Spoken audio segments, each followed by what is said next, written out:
কপেক্স pipe বা হুস pipe. House pipe, এটা কতটুকু যুক্তি জামাল?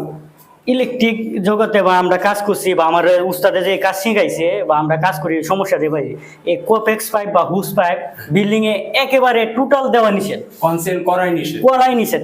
এই পাইপটা মূলত দেওয়া হয় আমরা যখন সিলিং ওয়ারিং করি, যখন জিপসনের ওয়ারিং করি তখন ওই দিক দিয়ে দিই, ওই দিক দিয়ে দিই, কিন্তু ওইটা টোটাল নিষেধ। তো এটা সমস্যাটা এমনে এই তারটা এখন ঢুকাইছি, তখন আরেকটা তার আমি ঢুকাইতে যাব, তখন আমরা যে তার দেয়া ঢুকাই, যে তারটা যখন এবার টান দেওয়া হয় যে তার মাথাটা এখন বাজে পারে গেলে এইটা যে ঢুকাইছে না এর উস্তাদও আর সমাধান করতে পারছে না। সঠিক, খুব সুন্দর কথা বলছো। এখানে কিন্তু পাইপই দিছে, এখানে আবার এই যে ক্লাক্সিবল দিছে, এখানে আবার দিছে।